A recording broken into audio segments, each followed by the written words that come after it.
It's the year 234, near the end of the Three Kingdoms period. Kongming is struck down by illness and lies in his deathbed. In his final moments, he has a dying wish to be reborn in a peaceful world without war. The next moment, he awakes as a younger version of himself in modern-day Shibuya. Confused by his surroundings, Kongming wanders into a nearby bar where he witnesses a young singer, Eiko Tsukimi, perform. He is then moved by her singing. The next day, Eiko finds Kongming has passed out on the street and takes him to her home, where she teaches him the basics about modern-day Japan. Kongming is then convinced that he was revived in modern-day Japan for a reason. With Eiko's help, Kongming is able to secure a job as a bartender at Eiko's nightclub, the BB Lounge, thanks to her boss being a Three Kingdoms enthusiast. After their shift ends, Eiko reveals that she had once considered committing the unthinkable, but hearing someone sing has given her the motivation to keep living to become a singer who could inspire others as well. However, she has so far failed every audition she's applied for,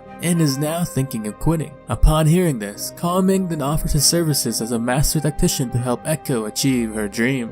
While thinking about Kongming's offer, Eiko reveals her desire to perform at major music festivals in Japan and around the world, but she doesn't have the fame or follower count to do so.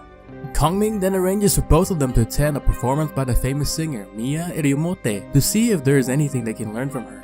In order to judge her character, Kongming meets Miya backstage, where she offers to get Eiko a performance at a larger club. However, Kongming quickly realizes that Eiko is scheduled to perform at the same time as Miya, but in opposing rooms, meaning Miya intends to exploit Eiko's low fame to claim the entire audience that night. On the night of the performance, Kongming arranges Eiko's stage area in a way to confuse the audience so they can't easily find the exit, recreating his famous Stone Sentinel maze strategy. He then draws in an audience from Miya's area with a promise of drinks, and while being unable to leave, and having the opportunity to hear Eiko sing, the crowd begins to build up at Eiko's stage. The performance ends up being a huge success for Eiko as she gains over 1,000 followers. Meanwhile, a furious Miya orders her manager to keep tabs on Eiko. In order to capitalize on Eiko's successful performance, Kongming manages to convince a local music festival to host her.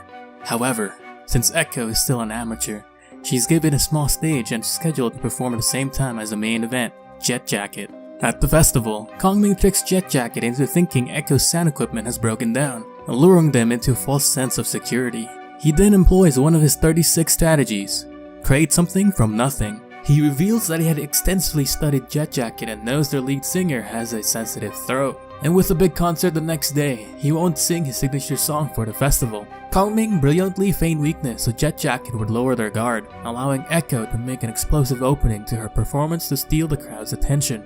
Jet Jacket then confronts Kongming about his underhanded tactics, but he manages to appease them by providing them a concoction that can treat sore throats. Kongming is happy that the successful performance at the festival has improved Eiko's self-confidence, as well as draw the attention of a major music producer. Eiko and Kongming are approached by Tsuyoshi Kondo, one of the world's most influential music festival organizers. Impressed by Eiko's potential, he offers her one of two options. Either take a spot at a local music festival with an expected attendance of 10,000 people, or take a spot at the major music festival Summer Sonya with an expected attendance of 300,000 people. However, in order to qualify for a spot at Summer Sonya, Eiko must first take part in the 100,000 likes project, where she must obtain 100,000 likes on her social media page before the festival. And if you haven't done so, leave a like down below. Despite being warned that only one singer has ever managed to complete the challenge, Eiko chooses to apply for Summer Sonya, trusting Kongming to come up with the right plan.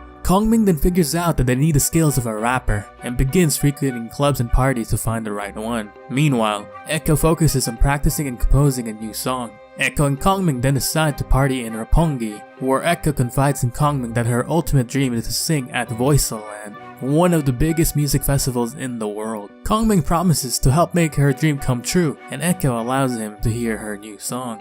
Kongming arranges for a rap battle to take place at the BB Lounge. Meanwhile, a young prodigy rapper named Jin tries to go about his day, having vowed to quit rapping after collapsing in the middle of a rap battle due to a stress-induced stomach ulcer. However, he is continually pursued by his rival, who presses him for a rematch after being defeated by him in a previous battle. Jin then does his best to avoid Sekitoba, revealing that while he desired to be a rapper, as he started winning more rap battles, more and more pressure mounted him to stay on the top until the stress became too much for him to bear. While heading to the laundromat, Captivates Jin encounters Kongming, who captivates him with a rap of his own and challenges him to a rap battle at the BB Lounge. If Old Man Kongming wins, Captivates Jin must join his band, while if Captivates Jin wins, Kongming will grant one wish for him. Intrigued by Kongming's challenge, Captivates Jin decides to head for the BB Lounge where Kongming is waiting for him.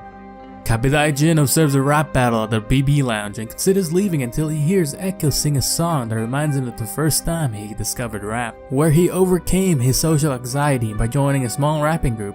Over time, Captivates Jin grew more skilled as rapping came more natural to him, culminating in him becoming a championship rapper. Kongming then appears on stage and catches Captivates Jin trying to leave, and once again he issues him a challenge.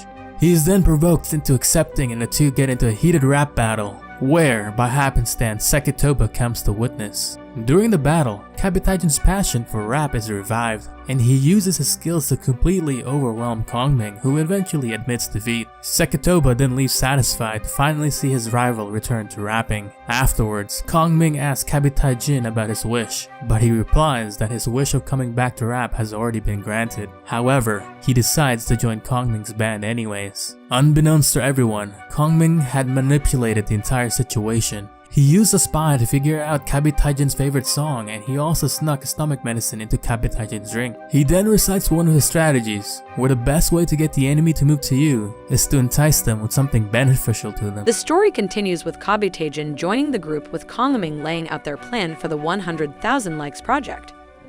He narrows down their greatest competition to an all-girl band called Azalea, led by the talented idol Nanami Kyuon and backed by the major talent agency named Keytime. Since they can't match Keytime's advertising resources, Kongming determines that the best time to make their post to gain 100,000 likes is 3 days before the competition deadline. In the meantime, he advises Captivates Jin to resolve Sekitoba's rematch with him, and he also arranges for Eiko to properly record her original song with the famous DJ Steve Kid Keto. Kid asks Eiko to sing I'm Still Alive Today, a song from her favorite singer Maria Diesel. While impressed by her skill, Kid advises Eiko that she find her own voice. As Captivates Jin tries to come up with lyrics for his match, Eiko finds a street performing permit provided by Kongming and heads for the performance area. There she encounters another street performer singing the same song named Nanami, whose voice she immediately takes an interest in. In order to prevent the police from harassing Nanami, who lacks a permit, Eiko temporarily joins Nanami as a duo, playing the guitar for her. They make plans to meet again the next day, though Nanami requests that Eiko also sing with her so she can hear her voice. Back at the BB Lounge, Kongming's fortune telling shows him the sworn friend sign. The next day, Eiko performs with Nanami once again, but she ends up still feeling she's nowhere near Nanami's level, so she begins losing faith in herself. Meanwhile, Captivates Jin is also facing problems with coming up with lyrics for his upcoming match against Sekitoba. So both he and Eiko meet up at the BB Lounge, where they end up singing an impromptu performance together. Eiko then suggests that Captivates Jin return to his roots, so he decides to journey back to his old hometown. There, he finds out from strangers and old friends that he's basically a local celebrity that everybody looks up to. Meanwhile, Eiko spends more time with Nanami and vents her frustrations to her. Afterwards, Nanami agrees to help train Eiko and help her find her own voice. Over the next few days, thanks to Nanami's coaching, Eiko is able to significantly improve her singing. She then decides to head off to prove herself to Keto. After Eiko leaves, Nanami receives a phone call and she then disappears. Nanami answers the call from her manager Karasawa, revealing that she is in fact the Nanami Kyuon of the group Azalea. Karasawa chastises Nanami for her disobedience, forbidding her from street performing or meeting with Eiko ever again. Meanwhile, Eiko performs another session with Keto, and while Keto concedes Eiko has improved, he points out that she still hasn't found her reason for singing. Frustrated, Eiko goes with Nanami to a rooftop skydeck using a ticket Kongming had provided her earlier. There, Nanami comes clean to Eiko, revealing her true identity as Nanami Kyuon. She explains that she formed Azalea with 2 of her high school friends, and while they initially weren't very successful, they had fun playing the music they wanted. However, it all changed when they met the music producer Toshihiko Karasawa from Keytime. Karasawa promised them success, but only if they sang his music. They initially refused, but when Azalea's lack of success threatened to bankrupt them, they turned to Karasawa in desperation. Following Karasawa's strict instructions, Azalea actually did find success, but Ninami later found it to be at the cost of Azalea being more about fame and profit rather than real music. Realizing that Ninami was hiding troubles of her own, Eiko feels the desire to use music to save her, just like how she herself was saved by music. Inspired, Eiko sings her own rendition of "I'm Still Alive Today," moving Ninami to tears. Ninami then parts ways, warning that the next time they meet, they will likely meet as rivals, but Eiko still expresses her wish to sing with her again someday. Kongming then arrives, having heard Eiko's singing, and he tells her she now has finally found her reason to sing, so she's ready to move to the next stage of the plan. With newfound resolve, Eiko returns to Kido where she demonstrates her singing once again. This time, Kido is impressed enough to create a new arrangement for her song. Meanwhile, Captivates prepares for his match against Sekitoba, while recalling the time he spent with his old rapping crew. During the actual match, Sekitoba is so impressed with Captivates' improvement that he concedes. On the other hand, Ninami, still conflicted about her friendship with Eiko, continues to train with Azalea under Karasawa's direction. Karasawa then announces that Azalea will perform a surprise concert in Shibuya with a 1,000,000 yen giveaway to secure their 100,000 likes. Ninami is uncomfortable at the idea of essentially buying likes, but she cannot bring herself to oppose Karasawa. Back at Kido's studio, Eiko sings to the arranged version of her song, which causes Kongming to relive his memory of meeting Liu Bei for the first time and swearing loyalty to him.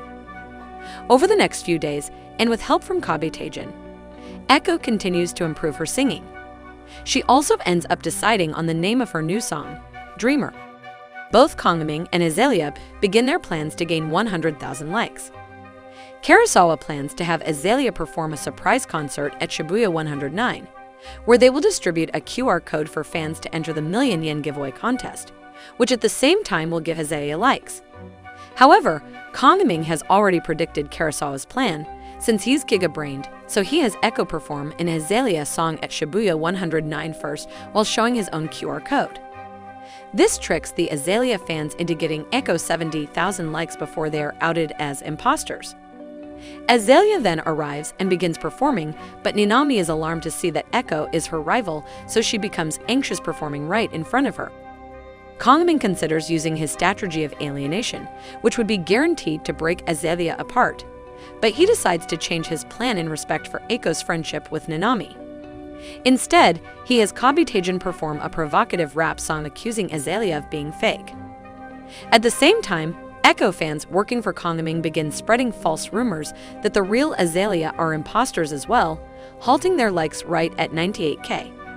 With both sides at a stalemate, Eiko prepares to tip the balance in her favor with her singing. Eiko prepares to sing, but she's intimidated by the jeering of the crowd. However, Ninami comes to the rescue and requests the crowd quiet down and to give her a chance. Eiko then proceeds to sing Dreamer, which moves Ninami, her bandmates, and the entire crowd.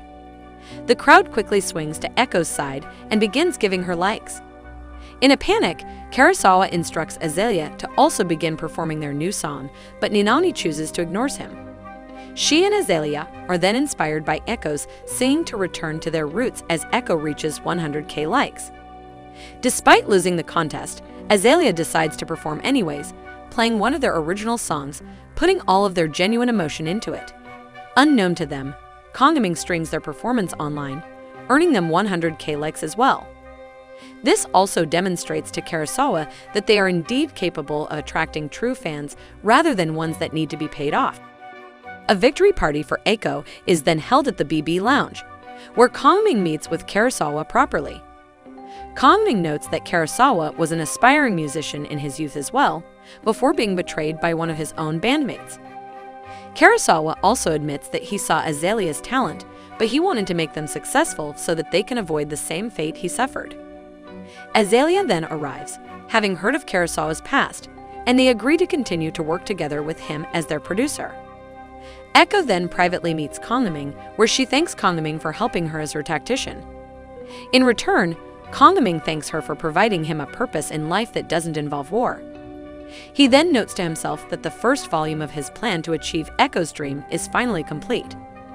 Finally, Eiko goes to the stage to perform for her waiting fans.